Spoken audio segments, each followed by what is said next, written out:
Hi guys! Hello, this is for Scorpio. Scorpio, tingnan natin ang weekly tarot reading mo. So, this one is from August 3 until 9. So, Scorpio, tingnan natin.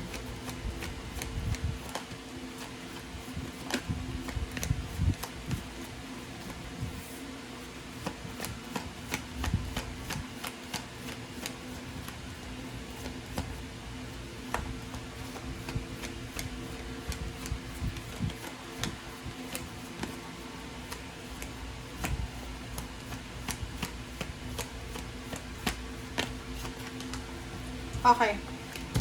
OMG. Scorpio, ang nakikita ko sa'yo dito, like for example, you're suffering financially. May mga financial problems kayo this July. Pagdating ng August, especially from August 3, meron kayong ini-expect na solution sa problema niya sa pera. Like for example, poverty kasi siya, pero number 10 na siya. This is the ending and completion.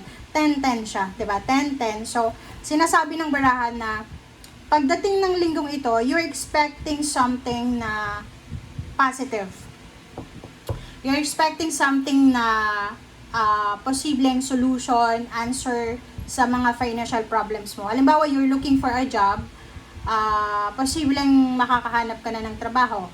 If you're looking for someone na makakatulong sa'yo, financial help, yun, pwedeng may mga tao na pwedeng makatulong sa'yo, mga solution yan, answers, mga resolution, kung paano ka makakaalis sa problema mo sa salapi. Okay? So, yun, wait lang guys. Kumate yung ko.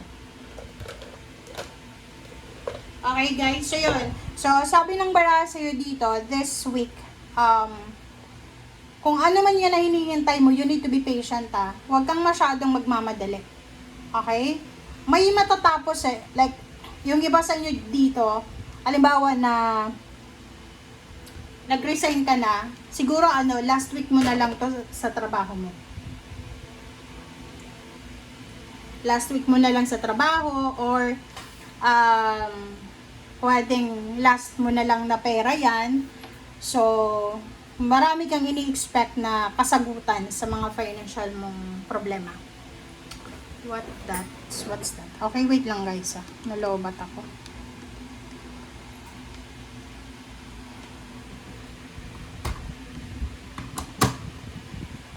Pasensya na guys. Alright, so yon. So kung makikita mo dito, you're expecting a resolution sa financial problems. Expectation kasi yan eh. Alright.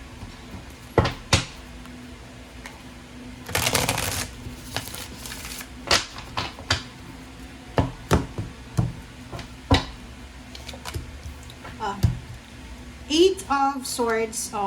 So, nakikita ko sa'yo dito, pasensya na ha, sorry, pero babasahin ko lang kung ano yung lalabas dito, guys. Scorpio, wag kayong magalit sa akin ha, kasi, alam nyo, wag kayong magalit sa nagsisend ng message sa inyo, okay? Kasi, binabasa ko lang. Okay, so yung first two cards mo dito, you're expecting diba? You're expecting a lump sum of money. Lump sum talaga siya, malaking halaga. Pinakamarami dito, maybe 10 million, 100 million, 10,000, 100,000, 1,000, basta may 000 siya. Okay? So, pero, ang linggong ito ay hindi pa possible. So, kung ano man ang ini-expect mo, if you're expecting a lump sum of money, imposible siya. So, pwedeng, hindi mo pa siya matanggap, delayed siya, or ano man siya. Okay? Another also, sa nakikita ko, hindi lang pera yung madidelay sa'yo. Pwedeng you're expecting eto na yung first week mo sa trabaho, sa bagong trabaho mo. So, pwedeng wala munang madidelay muna, so postpone muna. Promotion din. Promotion, ganun din. So, pwedeng walang promotion. Love life, ganun din. So, kung masaya ka sa love life mo for several weeks, ngayon medyo magsasawa ka. Parang ganun yung energy mo. Okay, my God. Bakit ganun? Let's check. Okay, sa iba naman na Scorpio, sinasabi ng barahan na there's a love life coming para sa inyo. May mag-o-offer sa inyo ng love life. May mandiligaw, parang ganon. And posibleng mauwi to sa kasal. So, sinasabi ng baraha sa'yo, pwedeng sa loob ng trabaho yan, katrabaho mo siya, or posibleng nakikita mo siya pagpapasok ka sa trabaho. Another here, sinasabi ng baraha na mayroon kang pinaplanong paggagastusan, malaking halagang pera ang kailangan mo. So, ngayong linggong ito, kung may trabaho ka, doble-doble yung kayod mo dito eh. Like, sobrang workaholic ka, mag-overtime ka for the whole week. Kasi, mayroon kang pinaghahandaan na salapi. Dito naman, sinasabi ng barahan na yung iba sa inyo dyan, Scorpio, may mga obligations kayo dati. Like, halimbawa kung father or mother kayo, tapos nakapag-isip kayo na like may mga anak kayo, 'di ba?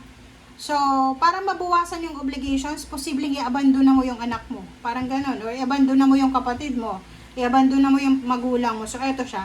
May mga obligations kayo na intentionally nyo na aalisin ang sarili nyo. My God, bakit gano'n? Nakikita ko sa iyo dito, may mga times sa linggong ito, within the week, may mga oras na napapagod ka na sa pagtatrabaho. Lalo yung nagtatrabaho sa gabi, yung palaging night shift.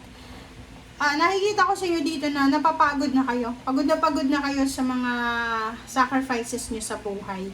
Okay? Pagod ka na parang gusto mo na lang na umalis, gusto mo nang magpakalayo-layo.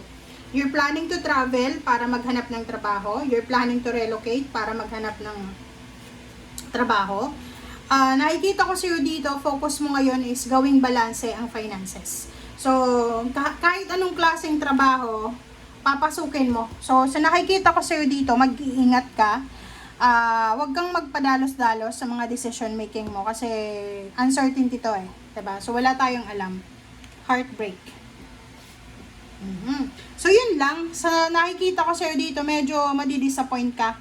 You will feel a little bit of disappointments or talagang disappointed ka sa linggong ito. Kasi, yung ini-expect mo, it's either pera yung ini-expect mo, proposal, or ini-expect mo na matapos na kung ano man yung matapos na yan, ay hindi pa pala matatapos.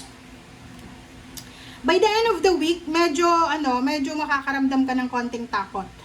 Parang yung bigla kang kakabahan na hindi mo alam. Sa nakikita ko sa'yo dito, may pangarap ka na posibleng matatapos na. Isang pangarap mo sa buhay na ilang linggo mo siyang ini-enjoy na posibleng matatapos siya. I don't know, magiging broken-hearted ka.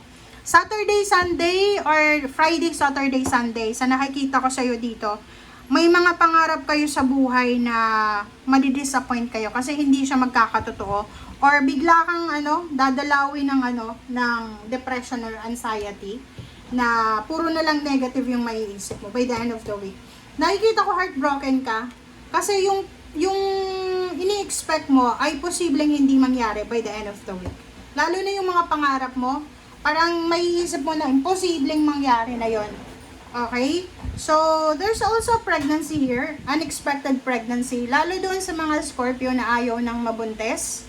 Mabibigla kayo kasi pwedeng pregnancy ang maging rason kung bakit madidisappoint ka na hindi mo na mahanap yung pangarap mo talaga. Pwedeng nag-aaral ka pa, so hindi ka makakapagtapos ng pag-aaral, or you're planning to travel abroad. Ang problema ay bigla kang nabuntis. Okay? Bawal mag-OFW ang buntis. Okay? Thank you guys. Bye!